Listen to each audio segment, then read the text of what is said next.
We lead with this. Is government laying off 30,000 public servants? That's the question tonight, as reports suggest that thousands of public servants will be retrenched in the next 3 years. This is reportedly part of cost-cutting measures. To unpack this, Public Service and Administration spokesperson Mava Scott joins us from our Pretoria studio. Mava, thanks for your time. We appreciate it. The Mail and Guardian is reporting that this is going to happen. Can you confirm it? Good evening, Shahan, and thank you for having us. Firstly, I would like to register the concern of the Minister about this type of reporting. She is very much concerned about the type of reporting that the Mail and Guardian has engaged in without even speaking to the DPSA or speaking to the Presidency or speaking to the National Treasury, which are the people that are supposed to be involved in this type of things that the Mail and Guardian is talking about. For a paper to go out and bandy about numbers, 30,000 to be precise, without facts and without speaking to us about it is totally unacceptable. So we reject this report with the contempt it deserves. There are no plans whatsoever that are going to result in the laying off of 30,000 public servants. This report has done nothing but created panic, not only in the public service, but in the country as a whole. You have seen the COSATU statement, the NEHAO statement, in reaction to this, and they are correct. There is no way that government is going to engage in a process like this or an initiative that will impact the livelihoods of people without talking to labor, without engaging labor. We have a bargaining council, the Public Service Bargaining Council. If any initiative of government, whether in the context of the macro organization of the state or in trying to manage the public sector wage bill, is going to impact on people, then the Public Service Bargaining Council is there to engage labor on this matter. So this report is wrong. Job losses impact on the lives of people. And this is a very sensitive subject in South Africa. And anybody who wants to report in the manner that the Mail and Guardian has done should at least have the decency to speak to the people involved, which the Mail and Guardian has failed to do. That's why we're speaking to you. So the Mail and Guardian is saying that this discussion happened in the Cabinet Lekgotla. You're denying that completely. No discussions whatsoever, even before you possibly go to unions about it. The discussions about the macro organization of the state have been going on for some time now. The discussions have been about the size, the shape, the content, the form of the state, and they are broader than just numbers. And none of those discussions have produced any numbers whatsoever as quoted by the Mail and Guardian. We don't know where they got these numbers from. And I know, as a matter of fact, that the Minister of Public Service and Administration made a presentation at the Cabinet Lekgotla, and in that presentation there is no such indication of numbers of anybody that's going to be laid off the public service. So it is false. So you say no indication of numbers, but does that mean that ultimately government is going to have to retrench some public servants? Look, the work around the macro organization of the state should not be looked at in isolation. It should be looked at in the context of the programs that are designed to achieve the outcomes of the National Development Plan, Vision 2030. Government has no plans to retrench people. I would like to emphasize that. However, the minister, as you would recall, in the budget vote of this year, spoke about certain initiatives that she's going to embark upon in trying to manage, in particular, the public sector wage bill.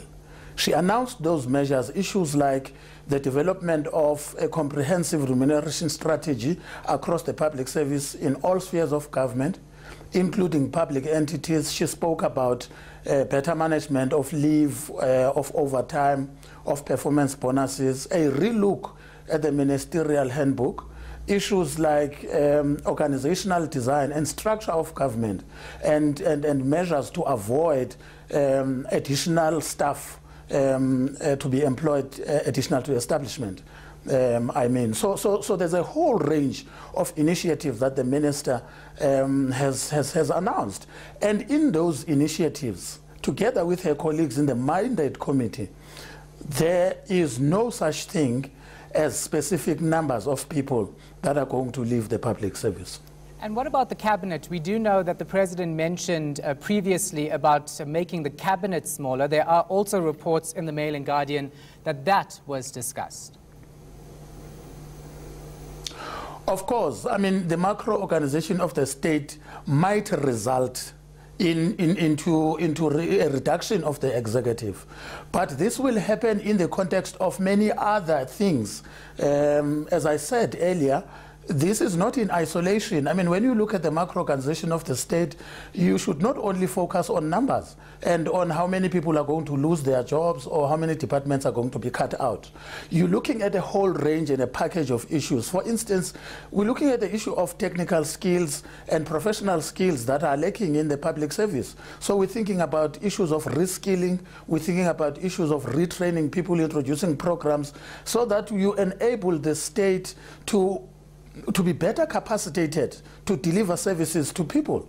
So it is very petty for people when they talk about the macro organization of the state, the first thing they jump to is about retrenchments, which is not on the agenda of government whatsoever.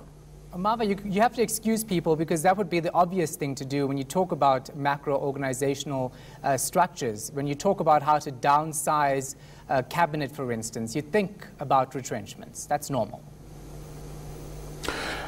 Look, there are discussions that are taking place in the public service in particular. I mean, there are various options that are being considered. For instance, you might have heard about an employer-initiated severance package. It's something that is being considered, but it's something that we have not engaged labor with. There is also thinking about granting people early retirement without penalties. So those are other measures that will encourage people, to create space in the public service. So I want to emphasize the fact that there is not going to be a wholesale retrenchment of people in the public service. But of course, there are measures that are being considered to ensure that this macro organization of the state is achieved. Well, that will determine, basically, we'll have to look at that based on whether people will have the opportunity to say no to your suggested employer severance package or no to your early retirement package. That would be the defining factor here, isn't it? Of course, of course. I mean, it's a debate, it's an engagement, it's persuasion between parties. As I said, these matters would be tabled at the Public Service Bargaining Council. They will be debated, and the best option for the country will have to be taken. At the end of the day, what we're looking at an outcome that will see a government that is better able to effectively deliver services to our people. So ultimately, you're going to have to give people early retirement, severance packages, which many would argue is the same as retrenching them. So you are going to have to cut jobs. Shahan, please do not repeat this retrenchment, because there is no retrenchment. I indicated that we have to engage labor at the bargaining council about the options on the table. And I mean, it's not going to be a wholesale retrenchment. It's going to be a process of persuasion of people to consider options to exit the public service. But even that, it's not going to happen haphazardly, because we are sensitive to sectors that require these technical and professional skills, especially to the senior public servants. So it's not going to be a matter of people being pushed out en masse from the public service. Mava, you're saying it's not wholesale retrenchment. You're kind of sugarcoating it. And I'm not saying retrenchment, I'm saying job cuts. The issue of job cuts is very sensitive, and if any program of government, as I said, is going to result into job cuts which will impact on the livelihoods of people, we will have to engage the labor federations. We have a public service bargaining council where these matters are being deliberated, and any initiative of government that may have an impact on the livelihoods of people, especially job cuts, as you mentioned, will have to be deliberated at the public service bargaining council. But I have to repeat, there is no such a thing that government has a plan to retrench 30,000 public servants in the next 3 years. And then lastly, was the term job cuts not considered at the Cabinet Lekgotla instead of what's being reported, which is retrenchment? I'm not aware of any discussion around job cuts which took place at the Cabinet Lekgotla. As I said earlier, I saw the presentation that the minister made at the Lekgotla that was talking about the state of the public service in general, but also touching on the issue of the macro organization of the state. And in that presentation, there is no mention whatsoever of these numbers that are reported in the Mail and Guardian. All right, thanks for the clarity. Appreciate it. That was Public Service and Administration spokesperson Mava Scott.